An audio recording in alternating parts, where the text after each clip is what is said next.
नमस्कार दोस्तों, आज की वीडियो में हम आपको बाबा साहेब के 36 अनमोल वचन बताएंगे। इसके बारे में प्रत्येक भारतीयों को पता होना चाहिए, इसलिए दोस्तों इस वीडियो को एक बार पूरा जरूर देखें।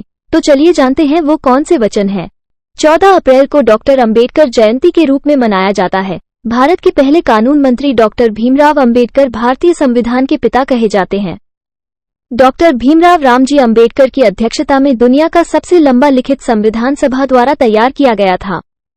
अंबेडकर जयंती को जातिगत भेदभाव और उत्पीड़न जैसी सामाजिक बुराइयों से लड़ने में न्यायविद के समर्पण को याद करने के लिए भी मनाया जाता है।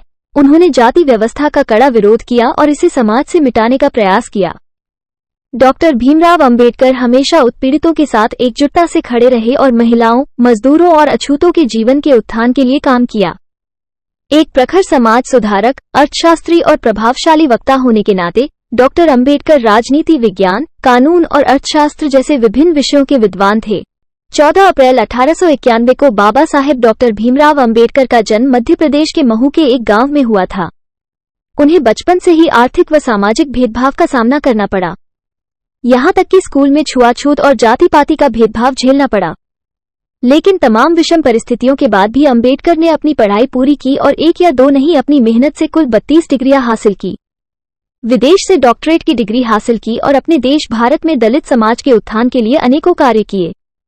डॉक्टर भीमराव रामजी अंबेडकर ने एक ऐसे भारत की कल्पना की जहां सभी नागरिकों को कानून के तहत समान माना जाता है। साथ ही उन्होंने ब्रिटिश शासन से भारत की आजादी के लिए अभियान चलाया। इसलिए उनके काम और एक बेहतर भारत बनाने की दिशा में किए गए योगदान को याद करने के लिए डॉक्टर अंबेडकर के कुछ अनमोल वचन जाने। तो चलिए जानते हैं वो कौन से वचन हैं। 1. शिक्षा वो शेरनी है, जो इसका दूध पिएगा वो दहाड़ेगा। 2. यदि हमें अपने पैरों पर खड़े होना है, अपने अधिकार के लिए लड़ना है, तो अपनी ताकत और अपने बल को पहचानो, क्योंकि शक्ति और प्रतिष्ठा संघर्ष से ही मिलती है। 3. एक महान व्यक्ति एक प्रख्यात व्यक्ति से एक ही बिंदु पर भिन्न है कि महान व्यक्ति समाज का सेवक बनने के लिए तत्पर रहता है। 4. मैं उसे धर्म को पसंद करता हूं जो स्वतंत्रता, समानता और भाईचारे का भाव सिखाता है। 5. ज्ञान का विकास ही मनुष्य का अंतिम लक्ष्य होना चाहिए। 6. किसी भी क्रांति की सफलता के लिए गुस्सा अथवा जोश पर्याप्त नहीं है। जो जरूरी है वह है न्याय एवं राजनीतिक सामाजिक अधिकारों में सच्ची आस्था। 7. मनुष्य का जीवन महान होना चाहिए, ना कि लंबा। 8. अन्याय से लड़ते हुए आपकी मौत हो जाती है तो आपकी आने वाली पीढ़ियां उसका बदला जरूर लेगी, और अगर अन्याय सहते हुए आपकी मौत हो जाती है तो आपकी आने वाली पीढ़ियां भी गुलाम बनी रहेगी। 9. मैं एक समुदाय की प्रगति को उस डिग्री से मापता हूं जो महिलाओं ने हासिल की है। 10. राजनीति में हिस्सा न लेने का सबसे बड़ा दंड ये है कि अयोग्य व्यक्ति आप पर शासन करने लगता है। 11. मंदिर जाने वाले लोगों की लंबी कतारें जिस दिन पुस्तकालय की ओर बढ़ेगी, उसी दिन मेरे इस देश को महाशक्ति बनने से कोई नहीं रोक सकता है। 12. जिसे अपने दुखों से मुक्ति चाहिए उसे लड़ना होगा, और जिसे लड़ना है उसे पहले अच्छे से पढ़ना होगा, क्योंकि ज्ञान के बिना लड़ने गए तो आपकी हार निश्चित है। 13. यदि मुझे लगेगा कि संविधान का दुरुपयोग हो रहा है तो सबसे पहले मैं इस संविधान को ही जलाऊंगा। 14. एक इतिहास लिखने वाला इतिहासकार सटीक, निष्पक्ष और ईमानदार होना चाहिए। 15. समाज में अनपढ़ लोग ये हमारे समाज की समस्या नहीं है, लेकिन जब समाज के पढ़े लिखे लोग भी गलत बातों का समर्थन करने लगते हैं और गलत को ही सही दिखाने के लिए अपनी बुद्धि का उपयोग करते हैं, यही हमारे समाज की समस्या है। 16. जब तक आप सामाजिक स्वतंत्रता प्राप्त नहीं कर लेते, कानून द्वारा जो भी स्वतंत्रता प्रदान की जाती है वो आपके किसी काम की नहीं है। 17.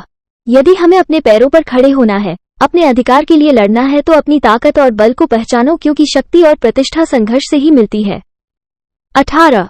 कानून और व्यवस्था राजनीतिक शरीर की दवा है, और जब राजनीतिक शरीर बीमार पड़े तो दवा जरूर दी जानी चाहिए। 19. छीने हुए अधिकार भीख में नहीं मिलते, अधिकार वसूल करना पड़ता है। 20. यदि आप मन से स्वतंत्र है तभी आप वास्तव में स्वतंत्र है। 21. यदि हम आधुनिक विकसित भारत चाहते हैं तो सभी धर्मों को एक होना पड़ेगा। 22. जो झुक सकता है वो झुका भी सकता है। 23. धर्म मनुष्य के लिए बना है, ना कि मनुष्य धर्म के लिए। 24. मैं राजनीतिक सुख भोगने नहीं बल्कि नीचे दबे हुए अपने भाइयों को अधिकार दिलाने आया हूं। 25. आप स्वाद को बदल सकते हैं, परंतु जहर को अमृत में परिवर्तित नहीं किया जा सकता है। 26. मैं बहुत मुश्किल से इस कारवां को इस स्थिति तक लाया हूँ। यदि मेरे लोग, मेरे सेनापति इस कारवां को आगे नहीं ले जा सकते तो पीछे भी मत जाने देना।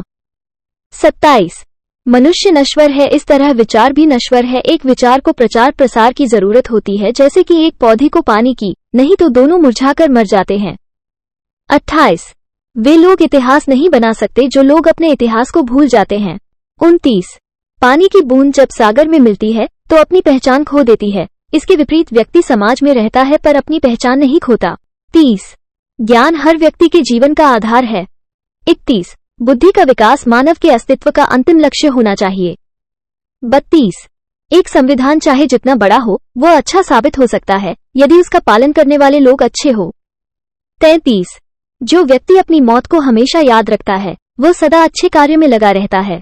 34 कुछ लोग सोचते हैं कि धर्म समाज के लिए आवश्यक नहीं है। मैं ये दृष्टिकोण नहीं रखता। मैं धर्म की नींव को समाज के जीवन और प्रथाओं के लिए आवश्यक मानता हूँ। 35 अच्छा दिखने के लिए नहीं बल्कि अच्छा बनने के लिए जियो। 36 महान प्रयासों को छोड़कर इस दुनिया में कुछ भी बहुमूल्य नहीं है।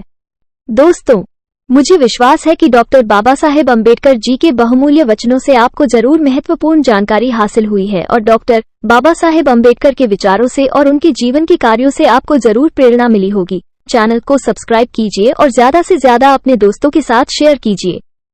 मिलते हैं ऐसे ही मोटिवेशनल वीडियो के साथ, तब तक के लिए खुश रहिए। धन्यवाद।